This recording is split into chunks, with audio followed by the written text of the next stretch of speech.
Welcome to part 2 with Brad and Melissa. We shared a tour of their home last week, so if you missed that, be sure to check it out. I'll link it here.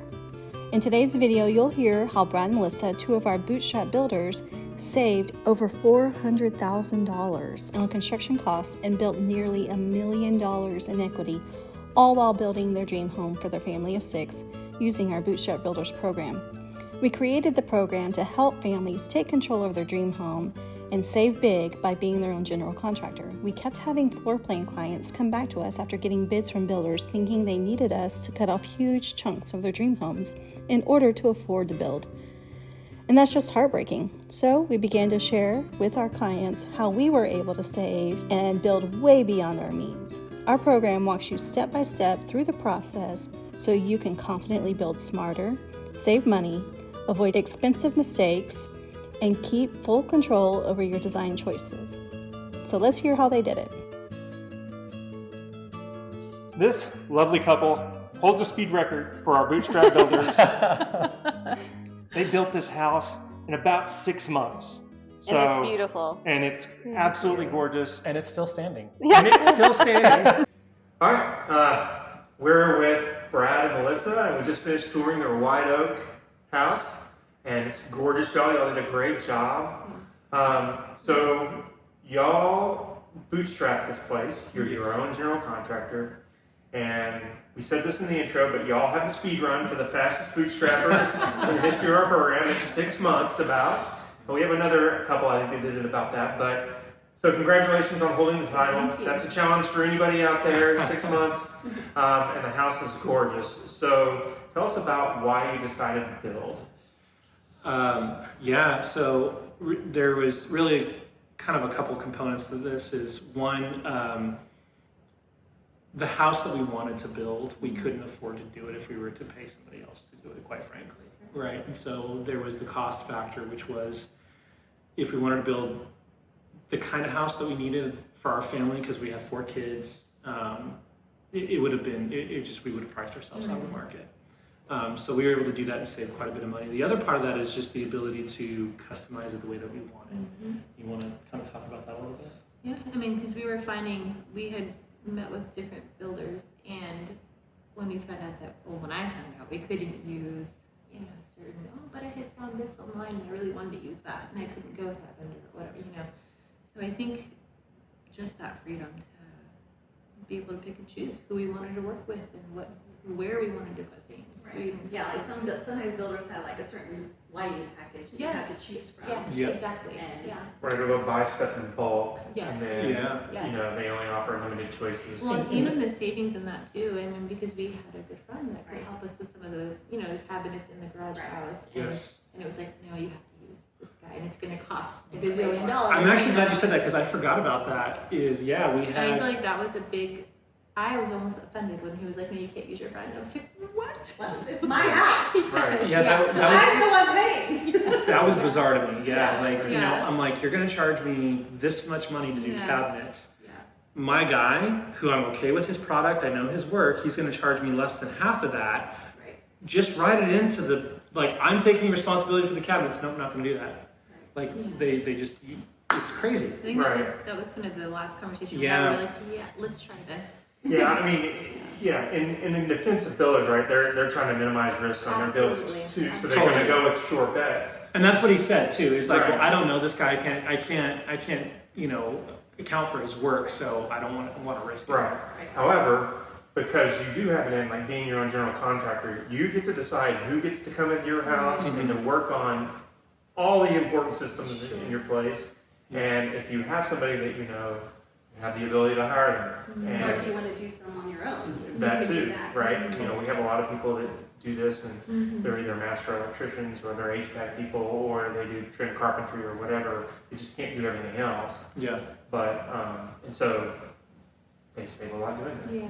So speaking of savings, how much did y'all estimate you saved by owner building? You can give us percentages or numbers, whatever you feel most comfortable with. Yeah, I think we're probably sitting right around 25 to 30%. And that was based on getting some early bids from a builder to do what we wanted if they were to take over entirely, which I almost had a heart attack when they told me how much they wanted to charge. And I remember talking to Jessica, going, Jessica, I think we could build this house, you know. And then you guys were like, listen, do it yourself. You guys can build it. You guys can do it.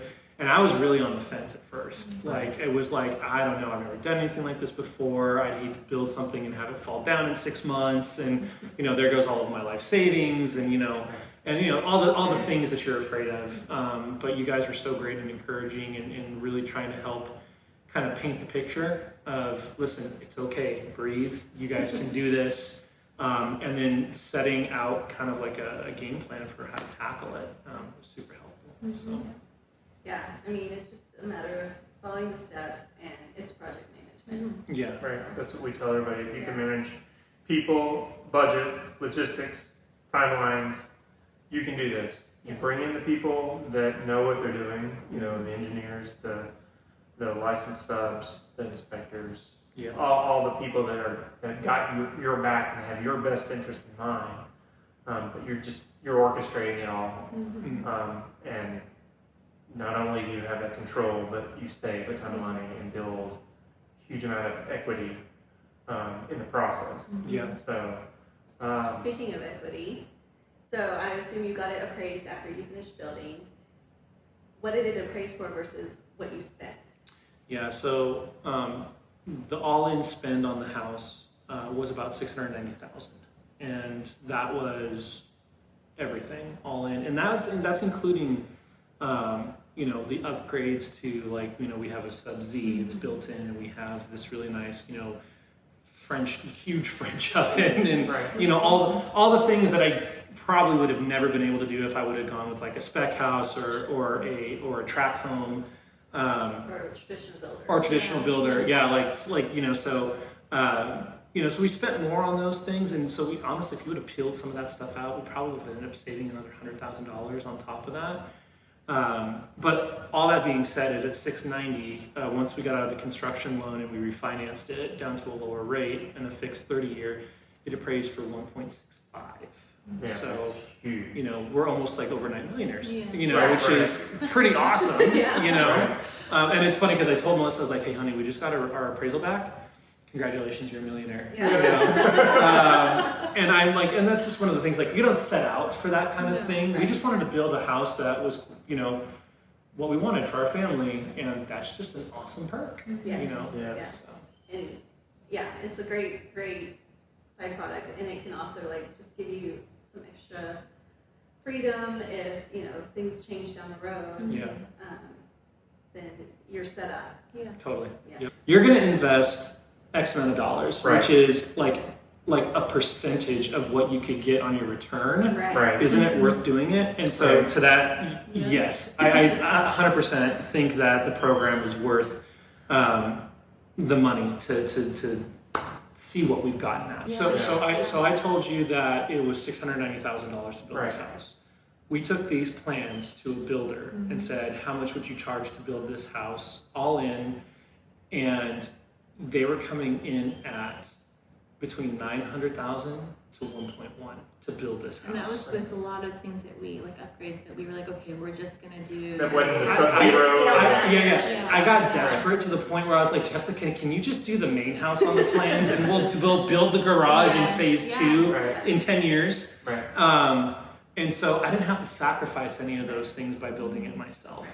And so, yeah, I mean, there was no way that we would have been able to build this home had we gone with a builder and had them do it all in. Because, and that was the other thing too, is there's these terms that they were throwing out there, like, you know, we talk about square footage, and I mean, it's X amount, it's this many dollars per square foot. Right. Well, is that everything under roof? And there's different ways that the builders are pitching. Well, I can build it for you for $200 a square foot, right?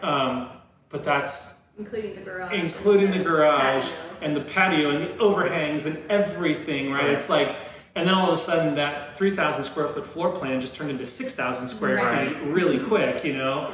And so it's no longer a $200 a square foot price tag that you're used to spending when you're looking at buying a home. Right. It's a different way of calculating it. Right. Yeah, So- and every builder does it different, and Yeah. It makes and- it really hard for yeah. people trying to build and Yeah, figure out and how there- much they can afford to build. Yeah. right, and there are things like cost plus models where they're charging a percentage above their cost. So like if you decided to go with a Sub-Zero fridge, right? Mhm. Well, they're going to get that 15% on top of what you paid. You're Correct. going to be paying the high price for that Yeah. appliance, and then you're going to get paid 15%. So meanwhile, and I'm Right. glad you said that, because meanwhile, as part of being an owner builder, like you go open your own pro account at Lowe's for instance, Yes. right?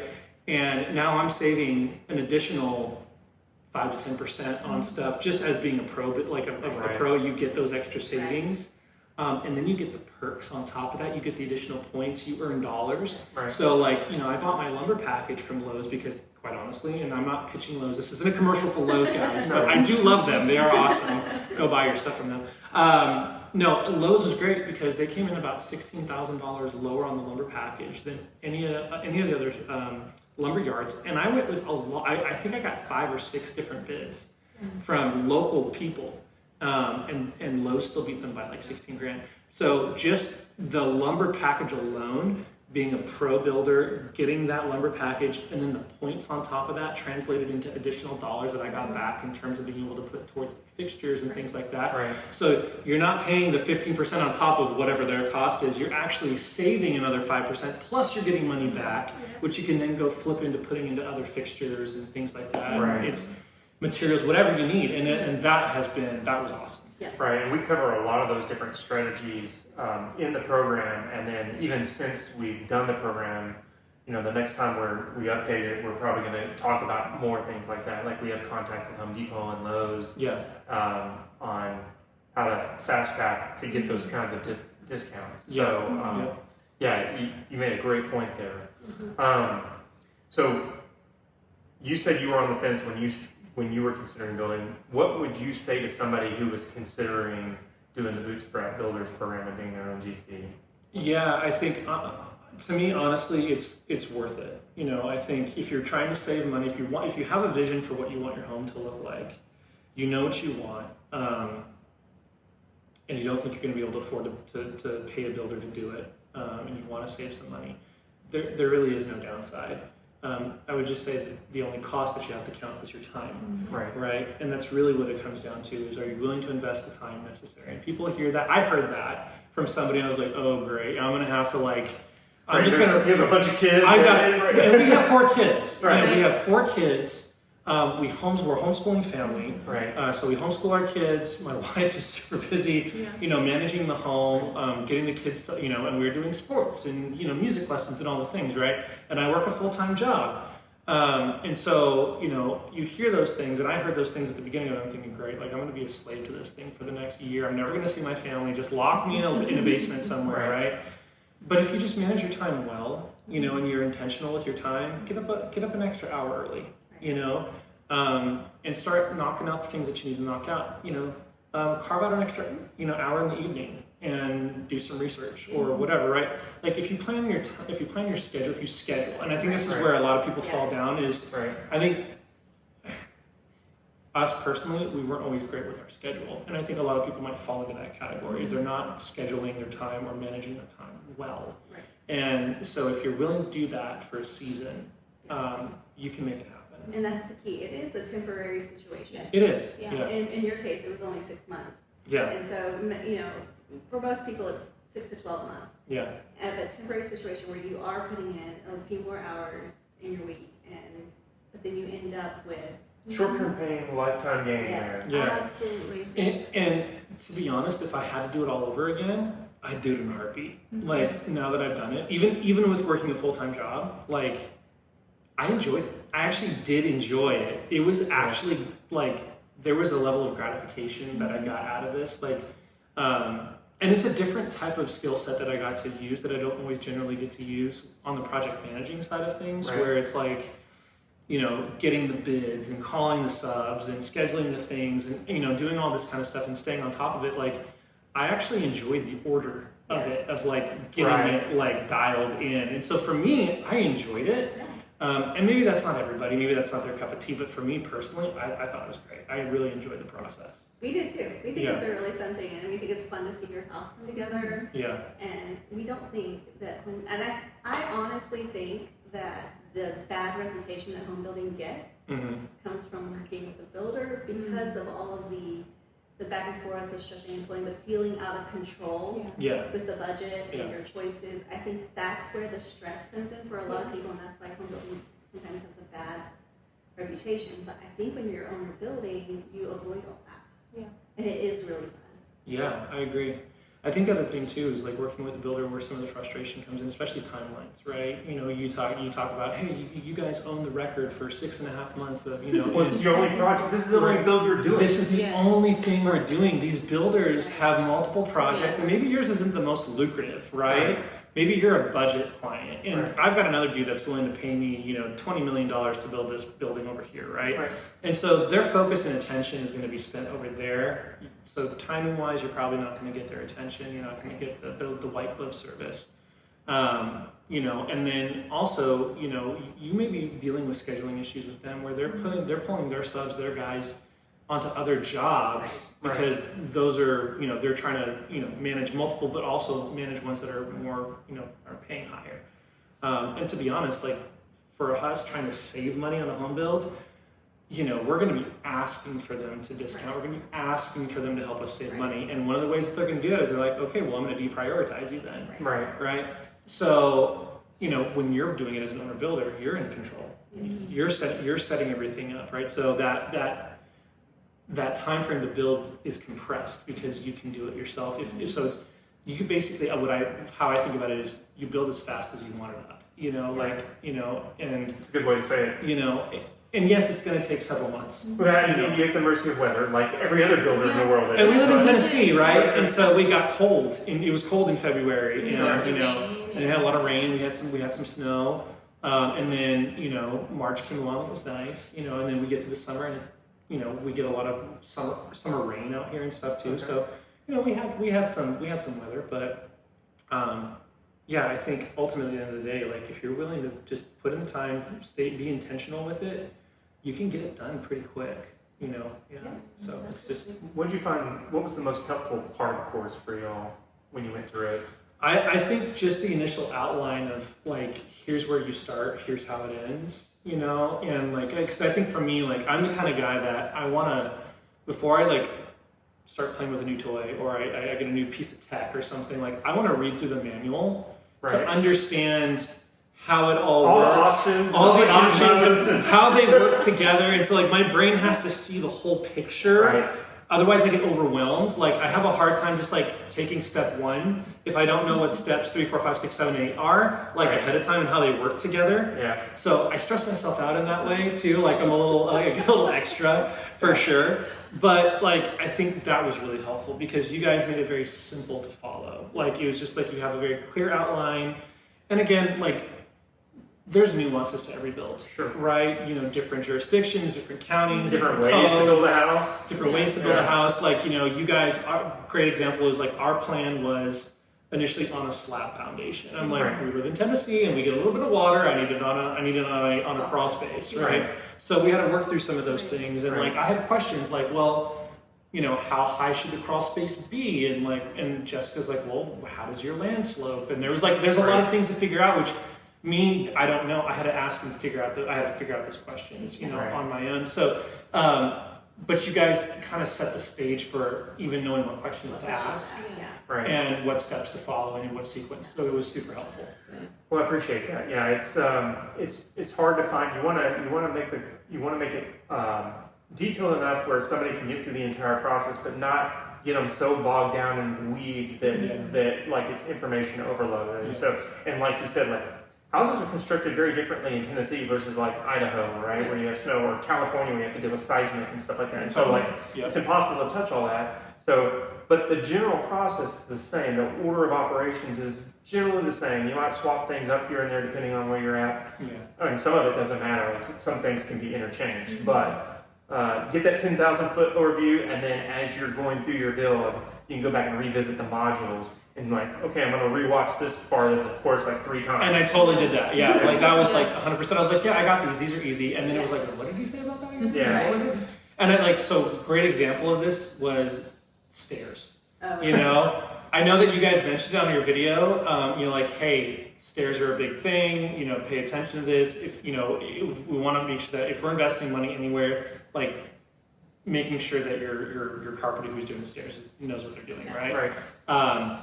Like that stuck with me, and I was like, okay, well, if they're saying this is important, then I really need to pay attention to this. And I'm glad because we did have a stair issue in the garage house, but I was like, I know how to fix that, right? Like, because they already talked to me about it. So it was like, so, you know, knowing that when you point something out, like, okay, I need to pay attention to that, right? And that was super helpful. Yeah.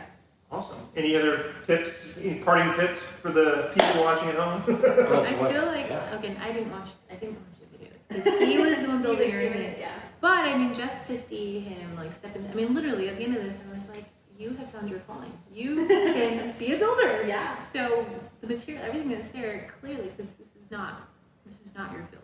Yeah, to be honest, like I've never done anything like this. I don't work in construction. I'm not a flooring guy. I'm not any of the above. No. I've done home DIY projects like most people, right? Where they put paneling up, or they've changed out their wood floors to, you know, maybe they peeled their floors up and they put down laminate or whatever. Right. You know, they've done minor home projects. I've done minor home projects, but I don't have any special skill set or training. You know, it was really all because of what you guys, you know, shared, and then anything that I didn't know was YouTube University. You know? Right. But I mean, just to see, I mean, we got to watch that, right? Right. The house. Right, and the boys get to come and they get to partake in some of that, and so. Which we talked about And I that. think that's such a good thing for your kids to see too, because it shows your kids like we can do big, hard things. Yeah. Right. Yeah. We just take it one step at a time. We break it down into bite-sized pieces, and you know, and I think you know you should feel very proud of yourselves for accomplishing this amazing, beautiful home, Thank and you. you did it. So Appreciate it. kudos, y'all. Yeah. Congratulations. We said we'll let you know if somebody breaks the record, but I think it's going to hold it. So. Hey, honestly, if they do, more power to them. It's awesome. I cheered on. Let's go. Yeah. All right. Yeah. Cool. Thank you so much. Thanks so much for letting us see the beautiful home.